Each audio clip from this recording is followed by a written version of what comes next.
Amén. Vamos al Evangelio de Mateo. Evangelio de Mateo, capítulo 8.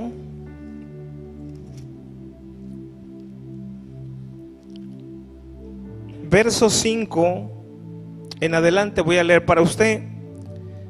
Mateo capítulo 8, verso 5 en adelante, dice así la palabra: entrando Jesús en Capernaum, vino a él un centurión rogándole y diciendo: Señor, mi criado está postrado en casa, paralítico, gravemente atormentado.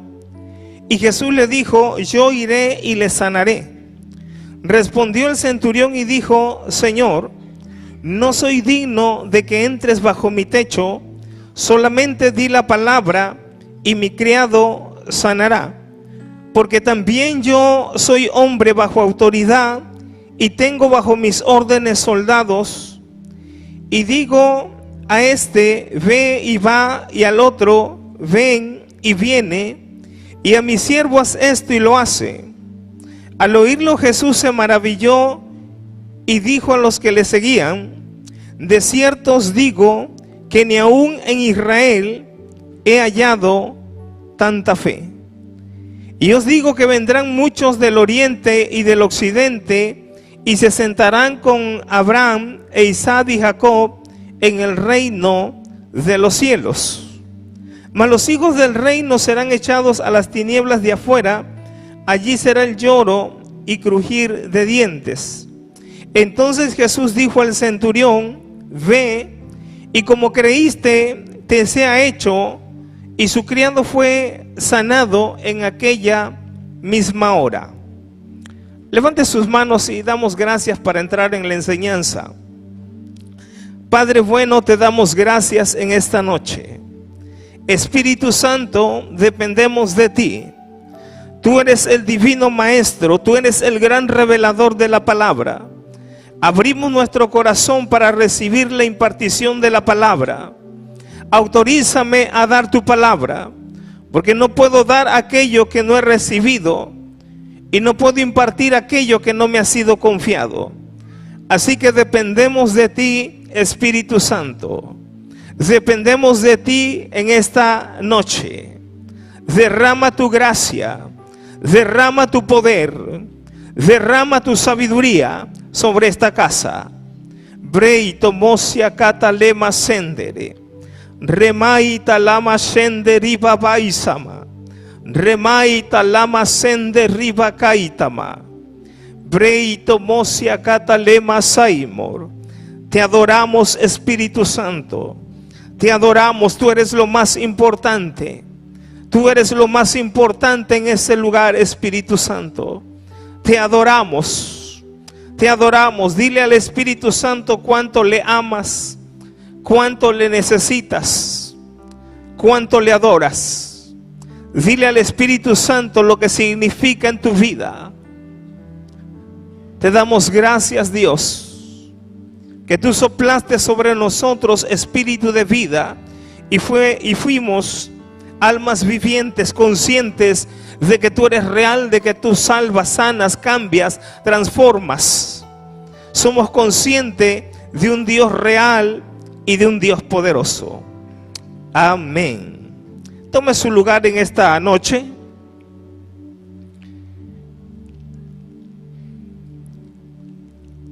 Voy a hablar un tema sobre, le puse a este tema, es un tema sobre autoridad, el manto de los reyes. La mayoría de nosotros, antes de venir a Cristo o ya caminando con Cristo, uno de los aspectos que no hemos entendido es cómo funciona la autoridad. Y eso nos ha traído problemas graves en la vida. Amén. Usted tal vez tuvo problemas en el trabajo porque no sabía cómo funciona la autoridad en el trabajo, en la empresa. Tal vez tuvo problemas en su matrimonio o los está teniendo, ¿verdad? Es el resultado de no saber cómo funciona la autoridad. Amén. Venimos a los pies de Cristo y aún dentro de la iglesia a veces tenemos problemas porque no sabemos cómo funciona la autoridad. Y eso nos trae graves problemas, y a veces pensamos que la gente o no nos entiende o está en contra de nosotros.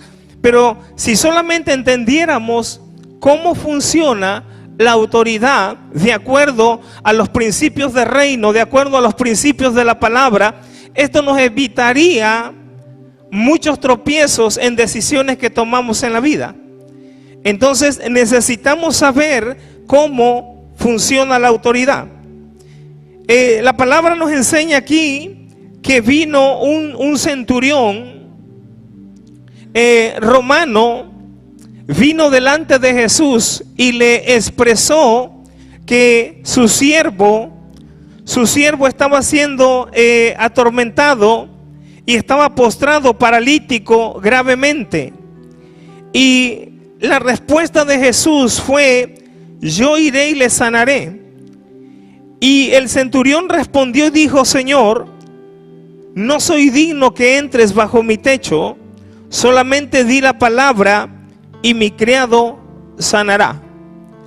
Porque también yo soy hombre bajo autoridad y tengo bajo mis órdenes soldados, y digo a este ve y va, y al otro ven y viene, y a mi siervo hace esto y lo hace.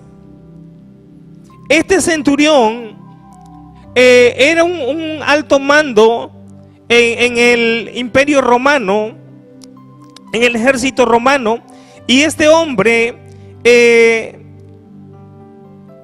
el nombre que tomaba era como un capitán hoy en día tal vez en el ejército, pero este hombre tomaba el nombre de centurión porque estaba a cargo de 100 soldados, de una centuria, de ahí se tomaba el nombre de centurión.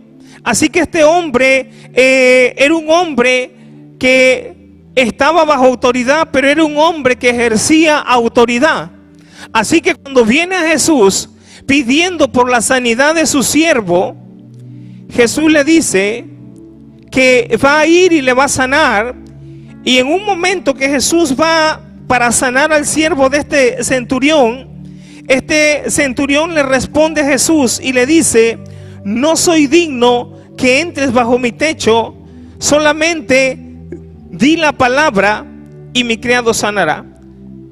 Ahora, este hombre le dice a Jesús: no soy digno que entres bajo mi techo, solamente di la palabra y mi siervo sanará. Él sabía la autoridad que estaba en Jesús. Él sabía la investidura que estaba sobre Jesús, y por eso le dice: solamente di la palabra y mi siervo sanará. Ahora, ¿por qué el centurión pudo discernir que había autoridad en Jesús? ¿Por qué el centurión pudo darse cuenta rápidamente que frente a él estaba alguien que portaba autoridad, alguien que tenía autoridad, alguien que tenía una investidura de gobierno del cielo en la tierra? ¿Sabe por qué el centurión pudo discernir que frente a él estaba un personaje que tenía autoridad, y que esa autoridad solamente podía soltar la palabra y su siervo iba a sanar? ¿Sabe por qué el centurión pudo discernir la autoridad? Porque era un hombre que estaba bajo autoridad. Cuando usted y yo nos encontramos bajo autoridad, donde debemos de estar bajo autoridad, ¿sabe qué? Usted puede discernir rápidamente cuando hay una autoridad frente a usted hablando. Rápidamente. Amén. Siempre que estamos bajo autoridad nos es fácil discernir la autoridad. Pero si no estamos bajo autoridad y estamos frente a una autoridad, jamás la vamos a reconocer como tal. ¿Por qué? Porque no hemos estado bajo autoridad. Cuando estamos bajo autoridad podemos discernir la autoridad. Cuando estamos bajo autoridad podemos saber cuando hay una autoridad frente a nosotros. Podemos darnos cuenta rápidamente que hay una autoridad frente a nosotros. Este hombre le dice a Jesús: solamente di la palabra y mi siervo sanará. Porque yo también dice, soy un hombre bajo autoridad y tengo soldados bajo mis órdenes, y digo a este ven y viene, a este ve y hace esto y lo hace, y a mi siervo le ordeno que haga algo y va y lo hace. Este hombre entiende la autoridad, pero no solamente la entiende, sino que explica parte de ese discernimiento a Jesús. Jesús, por supuesto, que sabía lo que es la autoridad, pero este centurión le dice: di la palabra y mi siervo sanará, porque yo también soy un hombre bajo autoridad y tengo soldados bajo mi autoridad, y cuando mando a hacer a alguien algo, lo hace. Lo que este hombre le está diciendo a Jesús con esas palabras, le dice: yo también soy un hombre bajo autoridad. ¿Por qué le dice a Jesús: yo también soy un hombre bajo autoridad? Porque rápido pudo discernir que había autoridad en Jesús. Pudo discernir que Jesús estaba sometido al Padre. Pudo discernir que Jesús caminaba bajo la autoridad del Padre. Y por eso es que le expresa y le dice: yo también, o sea, yo igual que tú, soy alguien que estoy bajo autoridad, pero tengo bajo mi autoridad soldados. Y lo que este hombre le está diciendo a Jesús, que para que alguien pueda ejercer autoridad, tiene que estar bajo autoridad. O sea, el que no está bajo autoridad no sabe ejercer autoridad. El que no está bajo autoridad no hace buen uso de la autoridad. El que no está bajo autoridad no puede discernir cuando hay una autoridad frente a él. Le es difícil discernir autoridad. Pero cuando se está bajo autoridad, es más fácil discernir una autoridad. Este hombre le dice a Jesús: yo estoy bajo autoridad, pero tengo también autoridad. O sea, le está diciendo que para poder ejercer una correcta autoridad, debemos de saber estar bajo autoridad. Bajo autoridad podemos ejercer mejor la autoridad en todo lo que hacemos. Ahora, ¿sabía usted que las palabras de este centurión lo que están expresando es que cuando se entiende la autoridad, entonces se puede desarrollar correctamente la autoridad? Y lo que está diciendo este centurión, en otras palabras, sería que el origen de la autoridad es la sumisión. Dile que está al lado tuyo: el origen de la autoridad es la sumisión. Dile nuevamente: el origen de la autoridad es la sumisión. Y ahora dile: el origen de la rebeldía es la soberbia. Dile: el origen de la rebeldía es la soberbia. Y el origen de la autoridad es la sumisión. A ver, vamos a decirle al que está al lado suyo, declárele al que está al lado suyo: el origen de la autoridad es la sumisión. Y el origen de la rebeldía es la soberbia. ¿Sabía usted que a un soberbio no lo puede ni ayudar ni Dios?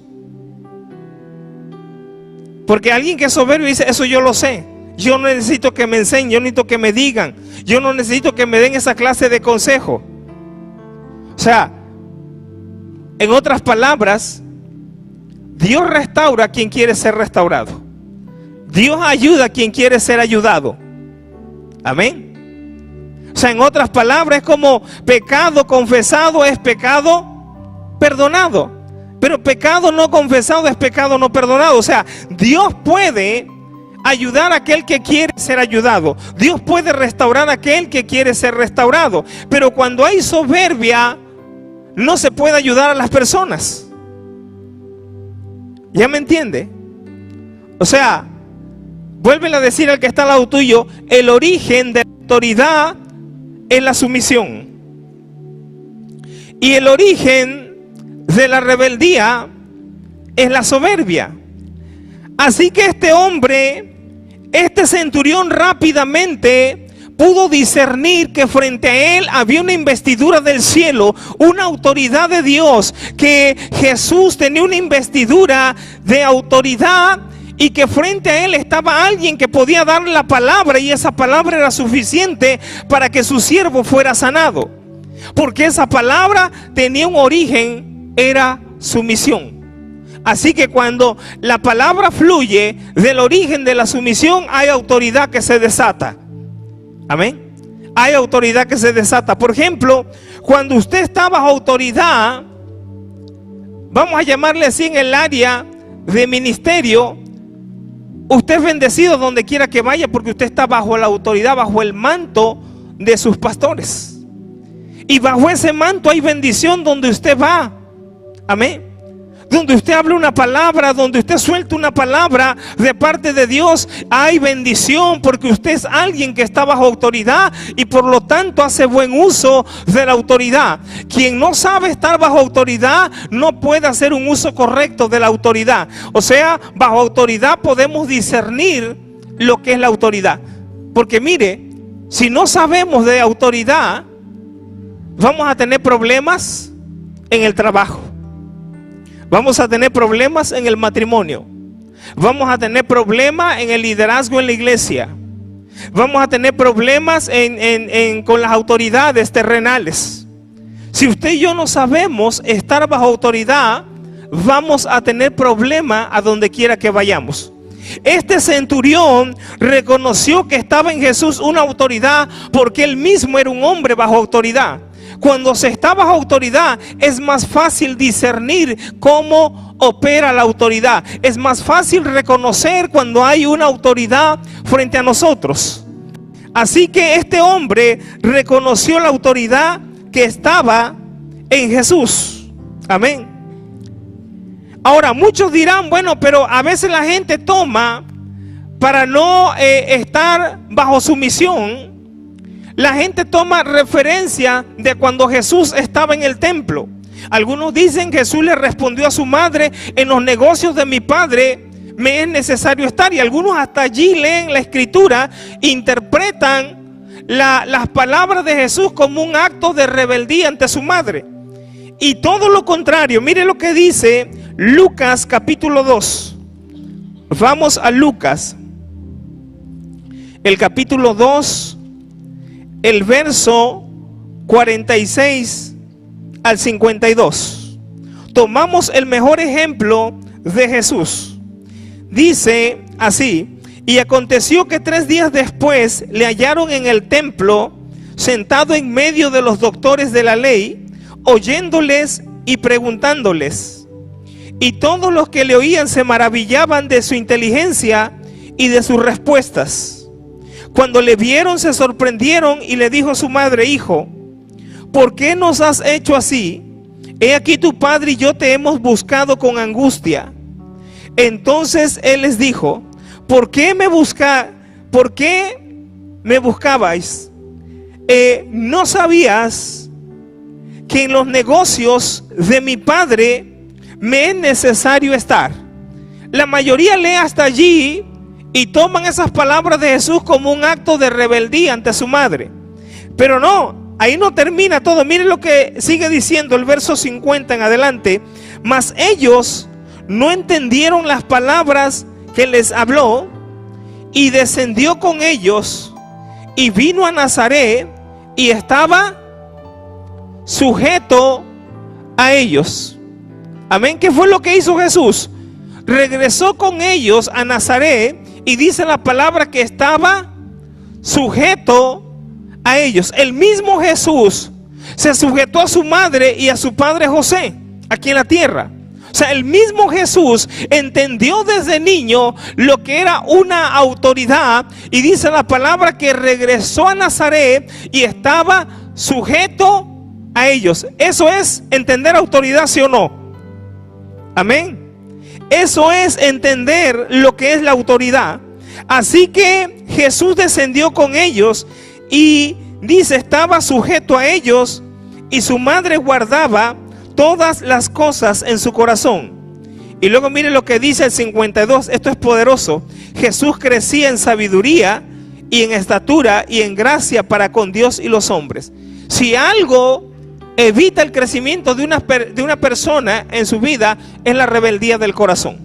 Las personas que son rebeldes, y el libro de los Salmos dice, hay de aquel que se rebela sin causa. O sea que de acuerdo a la palabra, a veces sí hay rebeldes sin causa. Y ¿sabe qué? Cuando alguien se revela, aun si fuera por causa, ¿sabe qué pasa? No crece. No crece. La gente que crece es la que sabe estar ¿qué? Bajo autoridad. Dice, Jesús crecía en sabiduría y en estatura y en gracia delante de Dios y de los hombres. Cuando usted sabe estar bajo autoridad, usted es alguien que va a estar creciendo constantemente en su fe, en la sabiduría. Usted va a estar creciendo en madurez espiritual. ¿Sabe por qué muchas veces no crecemos en madurez espiritual, en sabiduría, en conocimiento? No crecemos en gracia porque no sabemos estar bajo autoridad. ¿Sabía usted que cuando hay soberbia en nuestro corazón nos ofendemos fácilmente?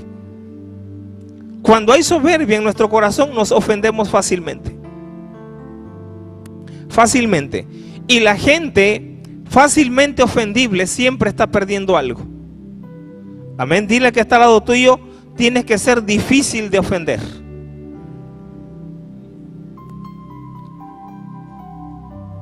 ¿Sabe por qué nuestra fe no crece?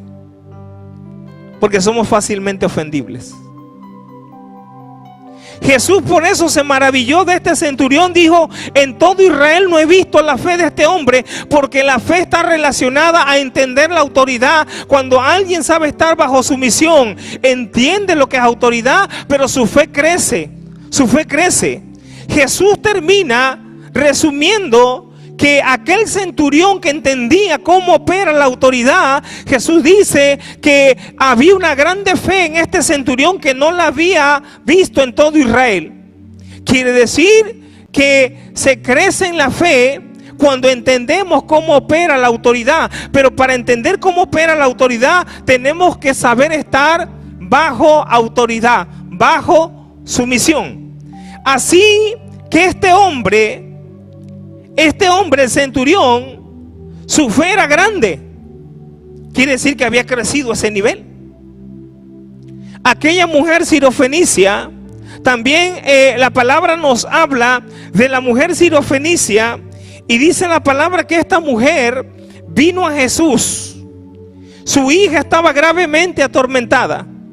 Si algo atormenta que nuestra fe crezca, es no saber estar bajo autoridad, no es saber estar bajo sumisión. Y esta mujer sirofenicia vino a Jesús. Su hija estaba gravemente atormentada por un demonio, y esta mujer vino a clamar por su hija. Vino clamando, vino intercediendo delante de Jesús por su hija.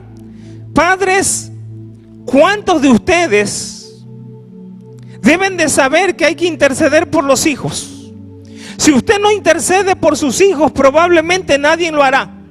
Si usted no intercede por sus hijos, probablemente nadie lo está haciendo. Y el único o la responsabilidad como padres es que podamos estar intercediendo por nuestros hijos. Esta mujer intercedió por su hija, y cuando vino a Jesús, la palabra dice que Jesús la ignoró, no le respondió palabra. La pregunta sería, ¿cuántos se ofenderían si usted saluda a su pastor y de repente no le saluda? O algún líder de la iglesia, ¿cuántos se ofenderían sinceramente si usted saluda a alguien y no le responde el saludo? Bueno, pues esta mujer sirofenicia venía intercediendo por su hija, y dice que clamó a Jesús y Jesús no le respondió palabra. En otras palabras, Jesús la ignoró completamente. Ahora, yo creo que la mayoría de nosotros nos hubiésemos ofendido. La mayoría de nosotros, si saludamos a alguien y no nos responde cordialmente el saludo o nos ignora, nos vamos a molestar. Y no solamente eso, los discípulos le dijeron a Jesús, despide a esa mujer porque da gritos tras nosotros. O sea, los discípulos eran una lindura de líderes, ¿verdad? Despide a esa mujer porque da gritos tras nosotros. Esa mujer revoltosa está gritando tras nosotros. ¿Sabes qué? Despídela ya. Y mientras esta mujer más clamaba a Jesús y más clamaba a Jesús, y llegó un momento que Jesús le dice: mira, no está bien echar el pan de los hijos a los perrillos. Ahora, la versión Reina Valera 60 traduce ¿qué? Perrillos, para que no se escuche tan ofensivo, pero que te digan perrillo, perro, perra, al final es lo mismo. Sinceramente, ¿cuántos se ofenderían que les digan perro? Yo te soy sincero, yo me ofendería. Yo me ofendería. Pero ¿sabe qué? Esta mujer tenía una fe a prueba de todo. Una fe todoterreno, una fe que no se doblega, una fe que no se quebranta, una fe que permanece esperando. Ella podía haberse ofendido. Incluso ella podía haber salido de ahí más endemoniada que lo que estaba su hija. Porque ¿sabía usted que la ofensa hace que espíritus vengan a la vida de las personas y controlen tus decisiones, tu manera de hablar, tu manera de expresarte cuando estás en una plática? Esta mujer tenía la oportunidad de ofenderse claramente, pero no lo hizo. No lo hizo. ¿Sabes por qué? Porque ella iba por un milagro, ella iba por una bendición para su hija. Muchas veces perdemos la bendición porque somos fácilmente ofendibles. Que si a lo mejor la hermana que está al lado tuyo no te saludó ese día y usted dice: pero siempre esta hermana me saluda con una sonrisa, y hoy en toda la reunión no volteó ni a mirarme. Algo trae esa hermana. Y resulta ser que la hermana durmió mal y trae el cuello torcido. Y usted está sacando sus conclusiones. ¿Ya me entiende? Mire, una de las primeras iglesias que yo pastoreé hace 23 años, más o menos, en Ciudad Victoria, Tamaulipas. Teníamos como 2 años de la iglesia de estar funcionando. Y un buen día, una hermana cumpleaños e invita a la mayoría de la iglesia, me invita a mí como pastor, fui al cumpleaños. A la siguiente semana cumpleaños otra hermana de la iglesia, y ella tenía como 2 meses de estar yendo a la iglesia, de congregarse. Y me dice: pastor, ¿no me haría favor de traerme el pastel de cumpleaños? Ya lo pagué. Y yo le dije: hermana, está bien, me queda de paso, yo voy, yo le hago ese favor. Y yo pasé a buscar ese pastel que ella mandó a hacer para su cumpleaños. ¿Y qué creen que sucedió? Entonces yo llegué con ese pastel a casa de esta hermana que cumplía años, de esta segunda hermana que cumplía años, y sentí las miradas de la mayoría de los hermanos. Bueno, de allí en adelante me miraban con ojos de pistola. De ahí en adelante me miraban con odio tamaulipeco. Acá sería con odio jarocho, ¿verdad? Y yo sentía las miradas y el rechazo de la mayoría de las hermanas en la iglesia, pero nadie me decía nada. Y un buen día, en la reunión de oración, digo: algo no está bien. Así que les dije: miren, hermanas, yo siento que algunas de ustedes traen algo en contra de mí. Si hice algo, si hablé algo que les ofendió, pues yo les pido perdón, pero sí me gustaría saber qué sucedió. Y la mayoría, una voz dice: es que usted, algunas de nosotros tenemos 2 años con usted desde que empezó la iglesia, y esta hermana que apenas tiene 2 meses, usted compró un pastel de cumpleaños bien grande. Digo: no, espérese ahí, espérese, a ver, vamos a hacer las cuentas, esto no es así. Le dije: miren, en primer lugar, en aquellos tiempos, hace 23 años, le dije: en primer lugar, yo no tengo mi economía en un nivel como para andarle comprando pastel de cumpleaños a nadie. En segundo, mi único falta o pecado, si ustedes así le quieren llamar, fue que esta hermana mandó a hacerse un pastel de cumpleaños. Ella pagó por ese pastel. El único favor que yo hice fue pasar por él y traerlo a la casa de la hermana. ¿Y qué creen? Las hermanas más nuevas empezaron a llorar, y las más viejas parecían camaleones, cambiaban de color, porque ya habían envenenado a las más nuevas. ¿Usted cree que esa es de risa, verdad? ¿Usted cree que sería correcto que se ofendieran? ¿Verdad que no? Pero dile que está lo tuyo. A veces nos pasa entender mal las cosas, dile. Sí, dile que está lo tuyo. A veces nos pasa que entendemos mal las cosas. O sea, usted saca sus conclusiones, usted saca su principio y su fin de una situación, y usted ya bajó el trono y ya hizo juicio a fulano, a mengano, y usted repartió culpas. Pero ¿sabe por qué pasa eso? Porque somos fácilmente ofendibles. Las personas que son fácilmente ofendibles pierden su bendición. Amén. Las personas que son fácilmente ofendibles siempre están perdiendo algo en la vida, y usted y yo no fuimos llamados para perder, fuimos llamados para ganar. Dile que está lo tuyo, tú fuiste llamado para ganar. Dile, Dios no te llamó a perder, Dios te llamó a ganar. Si esta mujer se ofende, efectivamente hubiera perdido ella su bendición, hubiera perdido la sanidad de su hija. Y Jesús dice también con la mujer sirofenicia: ni en todo Israel he visto la fe que esta mujer tiene. Mujer, grande es tu fe. ¿Sabe por qué la fe no crece a hacerse grande? Porque somos fácilmente ofendibles. La fe no crece porque somos fácilmente ofendibles, y somos fácilmente ofendibles cuando hay soberbia en el corazón. Pero cuando estamos en humildad, cuando estamos bajo autoridad, nuestra fe no se ofende. Nuestra fe sigue creciendo saludablemente, sigue creciendo hasta llegar a un nivel donde usted empieza a ver y a recibir bendiciones de otro nivel. Así que esta mujer no se ofendió. Pero no solamente eso, Jesús dice: no he visto, mujer, fe en todo Israel. O sea, tu fe es grande. Tu fe es grande. Quiere decir que la fe crece cuando somos difíciles de ofender, cuando somos sabios y no tomamos la ofensa que alguien nos hace. Amén. Le hago la pregunta: ¿alguna vez usted ha tomado la ofensa de alguien y le ayudó a crecer eso, o le ayudó a menguar? O sea, le afectó, más bien le afectó, y usted menguó en su fe, en su relación con Dios. Jesús termina diciendo esto de la mujer sirofenicia. Jesús le dice: mujer, ve y hágase contigo como tú quieres. Ese es un cheque en blanco. Lo que Jesús le está diciendo: mujer, hágase contigo como tú quieres. Ese es un cheque en blanco.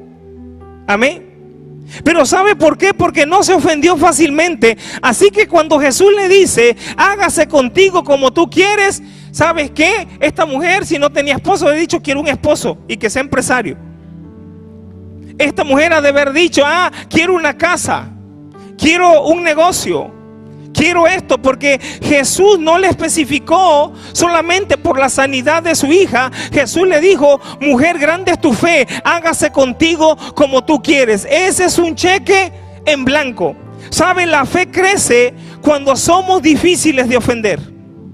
Así que encontramos, con esto termino, encontramos un evento donde el rey David, el rey David habla acerca de Saúl. Primer libro de Samuel, capítulo 24, con esto termino. Primer libro de Samuel, capítulo 24. Vamos allí, primer libro de Samuel, capítulo 24. Dice así. El verso es el verso 4 y verso 5. Dice: entonces los hombres de David le dijeron: he aquí el día que te dijo Jehová, he aquí que entrego a tu enemigo en tu mano, y harás con él como te pareciere. Y se levantó David calladamente y cortó la orilla del manto de Saúl. Después de esto se turbó el corazón de David, porque había cortado la orilla del manto de Saúl. Y dijo, verso 6, y dijo a sus hombres: Jehová me guarde de hacer tal cosa contra mi señor, el ungido de Jehová, que yo extienda mi mano contra él, porque es el ungido de Jehová. Verso 7, así reprimió David a sus hombres con palabras, y no les permitió que se levantasen contra Saúl. Y Saúl, saliendo de la cueva, siguió su camino. Uno de los eventos donde se muestra más claramente lo que es la autoridad y lo que es estar bajo sumisión fue el día en que Saúl perseguía sin razón y causa a David, y lo perseguía. Y sabe, Dios entregó 3 veces la vida de Saúl en manos de David. ¿Qué enemigo, si tiene a su enemigo, qué persona, si tiene a su enemigo en sus manos, no lo destruye y lo hace polvo? David honró la autoridad que estaba en Saúl. David honró esa autoridad, y dice la palabra que una de esas 3 veces que Dios entregó aparentemente a Saúl en manos de David, un día dice que dormían en una cueva, entraron para descansar, y David y todos sus hombres estaban alrededor de la cueva, y todos le decían a David: este es el día que Dios te dijo, extiende tu mano contra Saúl. Y sabe que automáticamente David subiría al trono, pero no era el tiempo, no era la manera de Dios para que él subiera al trono de Israel. David ya había sido ungido con aceite por el profeta Samuel, pero cuando tuvo a Saúl, dice la palabra que solamente cortó el borde del manto del rey, y dice que David se turbó en su corazón por haber cortado el borde del manto del rey. ¿Sabe por qué David se turbó en su corazón? Porque sabía lo que era la investidura que estaba sobre Saúl. O sea, David sabía perfectamente lo que era la autoridad. David sabía que al cortar el borde del manto de Saúl, el manto en una persona representa el llamado, representa la autoridad y representa la unción que Dios ha puesto sobre una persona. ¿Sabía usted que sobre sus pastores hay un manto que Dios puso? Y usted debe de honrar ese manto de autoridad, ese manto sobre el llamado, ese manto sobre la unción que Dios ha puesto sobre sus pastores.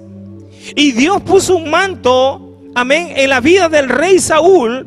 Y David entendió perfectamente lo que representaba el manto. El manto representa autoridad, representa llamado, representa unción. David, por el solo hecho de cortar el borde del manto, nadie como David entendía mejor lo que es la autoridad en una persona.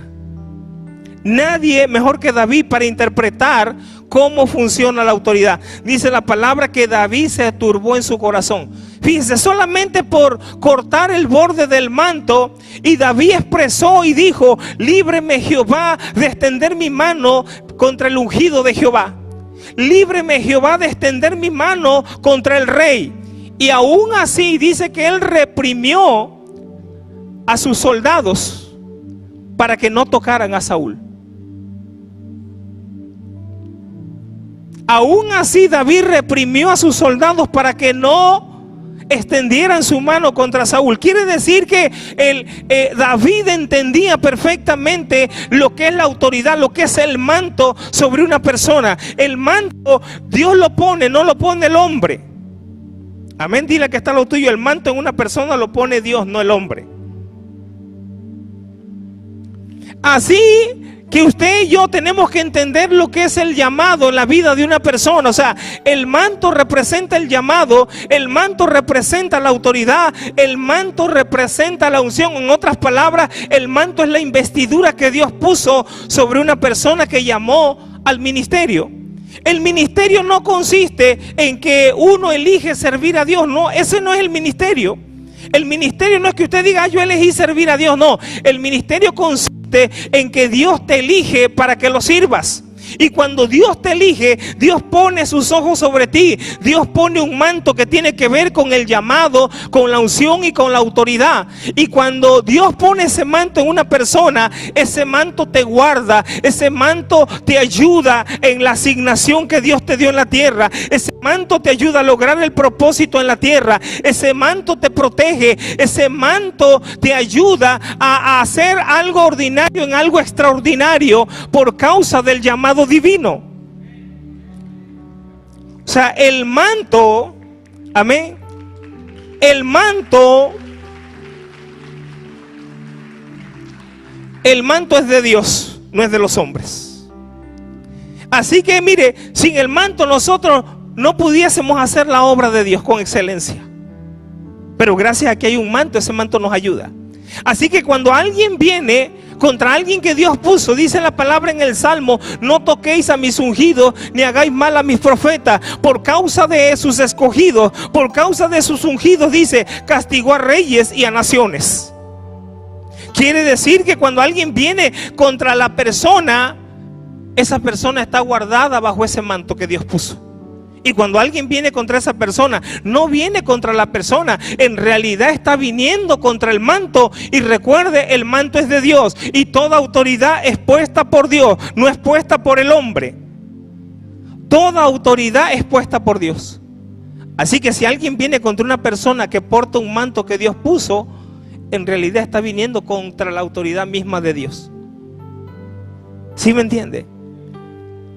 ¿Por qué cree que Satanás en el cielo, llamado un querubín cubridor,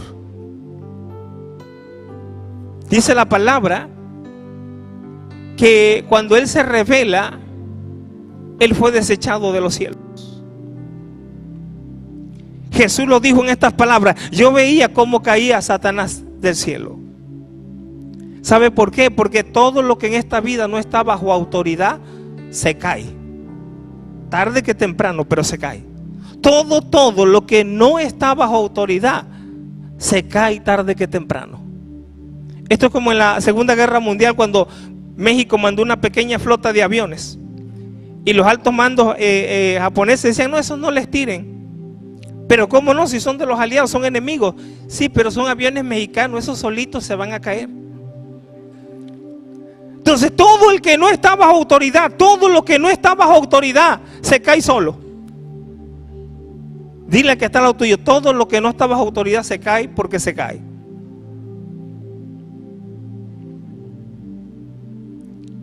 ¿Sabe qué? Honre el manto que Dios ha puesto sobre sus pastores. Cuando usted honra ese manto, hay crecimiento espiritual en su vida, hay protección y hay bendición en todo lo que usted hace. Hay protección, hay crecimiento y hay bendición en todo lo que usted hace cuando usted está bajo ese manto. Amén. Tal vez usted no pueda entender muchos temas de escatología o de teología, pero si usted es alguien que está bajo autoridad, usted está más protegido que aquel que sabe todo eso. Si usted está bajo autoridad, usted camina en más bendición que el que sepa otras cosas que a lo mejor usted no sabe de la palabra. ¿Ya me entiende? O sea, hay protección, hay crecimiento y hay bendición en las personas que están bajo autoridad. Ahora, ¿usted por qué dice eso, pastor? Porque yo llevo 28 años con mi pastor. O sea, yo no te estoy hablando de algo que no conozco. 28 años, prácticamente lo que llevo de ministerio es lo que llevo de estar bajo autoridad de mi pastor. Y por esos 28 años he sido un fiel diezmador. ¿Sabía usted que cuando la gente no diezma, ese es un síntoma de rebeldía? O el decir ya no voy a diezmar es un síntoma de rebeldía. Hay muchos síntomas más, pero ahorita ese es uno de los que yo quiero tocar nada más. Cuando alguien dice no, ya no voy a diezmar o ya no, es un síntoma de rebeldía. Dile que está lo tuyo: los hijos diezman. Amén. Si usted es hijo, usted diezma. Amén. O sea, los que entienden la autoridad honran, amén, con el trabajo de sus manos, con los que Dios les ha bendecido. Así que le digo, hay un manto sobre la vida de sus pastores Y usted honra ese manto y a usted le va a ir bien en las empresas, en los negocios, en el trabajo, en la escuela como estudiante, en las áreas donde te asignen un puesto, a ti te va a ir bien, vas a ser promovido, Dios va a estar contigo, tú vas a ver crecimiento en todo lo que haces. Todo el que no está bajo autoridad deja de crecer. Todo el que no está bajo autoridad está desprotegido. Todo el que no está bajo autoridad no está bajo la bendición. Así que le digo, honre el manto que Dios puso sobre la vida de sus pastores. Aleluya. Hice una sustracción, esto es como de 7 horas, pero yo traté de explicarle algo.